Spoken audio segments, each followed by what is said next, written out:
masih punya artikel juga yang menarik nih dan penting banget saya bacakan nih ya. Kalau tadi adalah komunitas pelakor, sekarang ada jasa detektif perselingkuhan. Ini gimana nih? Detektif ada juga. Ini dia nih artikel ini. Ada jasa detektif perselingkuhan. Detektif Angel menawarkan jasa penyelidikan perselingkuhan bagi Anda yang memiliki kecurigaan terhadap pasangan. Jasa detektif perselingkuhan ini tercipta seiring maraknya kasus perselingkuhan di masyarakat. Para agen detektif Angel bekerja secara profesional dalam hal investigasi lapangan dan pengumpulan bukti perselingkuhan. Seluruh data aktivitas dan rahasia klien terjaga kerahasiaannya dan keamanannya. Layanan kami selalu mengutamakan profesionalisme dan kepuasan konsumen. Customer satisfaction. Satisfaction. Ini ada detektifnya zaman sekarang nih. Tapi pertanyaannya nggak gitu juga sih. Jadi kalau seandainya tadi nih Ustadz nih sebelum iklan saya masih penasaran. Jika ada suami direbut sama perempuan lain, apakah yang harus dilakukan istri? Atau mungkin ya bersyukur atau mungkin tadi dia bilang bagaimana caranya supaya membuktikan bahwa suaminya setia gitu loh. Ya baik, bismillahirrahmanirrahim, makasih banyak. Ini hari ini legalah perasaan kita untuk menyelesaikan persoalan tanpa membuat lagi persoalan baru. Tadi saya ditanya sama Mas Fadli, terus saya langsung bersyukur. Tapi tahapan bersyukur ini harus diawali dengan sabar. Setelah sabar baru berakhlak. Setelah berakhlak baru bersyukur. Jadi ketika suami selingkuh, ketahuan selingkuh, apa yang kita lakukan? Bersyukur, tapi ada tahapannya. Nggak boleh juga, alhamdulillah suamiku selingkuh. Orang pasti berkata, agak stres kaliannya ya. Ya. Jadi sebenarnya memang harus, kenapa saya katakan bersyukur? Ternyata ketahuan. Ternyata ketahuan. Daripada maaf, nggak enak ngomongin ini. Ada kata-kata seseorang yang luar biasa, saya dapat pembelajaran dari beliau. Saya itu nggak bisa terima banget kalau suami saya selingkuh. Kenapa? Aku jijik. Karena dia dari sana ke saya. Bagus juga ini. Kita tidak tahu apakah ada penyakitnya atau tidak.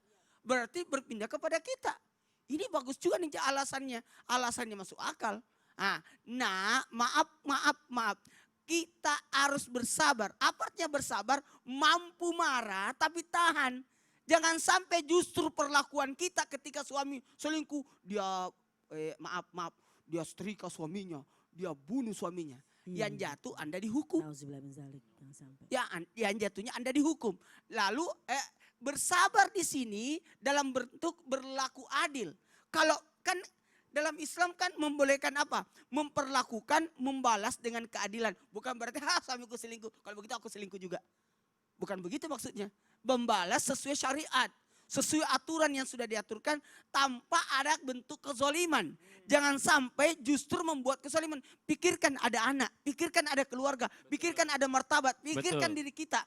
Jangan sampai justru perlakuan kita, maaf menyelesaikan masalah, justru menambah masalah lagi. Betul. Apalagi berlaku ihsan. Ayo, Mas, kata orang, Mas itu udah selingkuh ya. Bisa ajak selingkuhannya datang ke sini. Luar biasa. Saya mau traktir. Widih. Dalam hatinya kasih racun ya. Dikasih. Apa yang kau mau dari suamiku? Kau butuh uangnya? Saya kasih kau uang. Kau butuh apa dari suamiku? Jadi itu. Langsung diinterogasi tuh. Iya, tapi secara baik-baik. Tapi secara baik-baik. Makanya tahapan dari bersabar tadi harus ada tahapan yang kedua. Tahapan tabayun. Berakhlak. Oh, akhlak. Berakhlak. Bagaimana menyikapi ujian? Bisa jadi ini gimana menyikapi ujian ini, berarti ini adalah dari Allah untuk menguji keimananku. Atau menguji keimanan suamiku. Allah datangkan seseorang yang bisa, apakah dia bertahan atau tidak. Iya. Saya berapa kali diisukan selingkuh. Punya istri. Gitu? Iya, ada orang datang. Kapan itu? Di masjid Kapan? Dulu? Diisukan. Oh, diisukan. Enak aja. Diisukan. Iya. Kalau kapan dulu duduk itu. Iya. Apa yang terjadi? Yang mendengar berita itu kakak saya, adik saya, tidak ada yang percaya. Ipar-ipar saya, enggak mungkin. Kata istri saya, untuk memperebutkan saya, menunggu saya aja 14 tahun menanti. Iya. Jadi gitu, mohon maaf. Yang tahapan ini nih yang mungkin orang berkata, ngapain Ustadz jauh bersyukur? Disinilah bentuk bagaimana kita bahwa manusia itu bukan milik kita. miliknya Allah. Betul. Maka bersyukur dalam pembenahan diri. Ternyata Allah nampakkan sesuatu yang mungkin kita tidak tahu. Betul. Makanya istri, harta, suami, pasangan simpan di tangan. Bukan simpan di hati. Iya. Ketika meninggal, ketika tidak ada, atau ketika dia pergi atau menghilang, tidak sakit hati kita. Iya.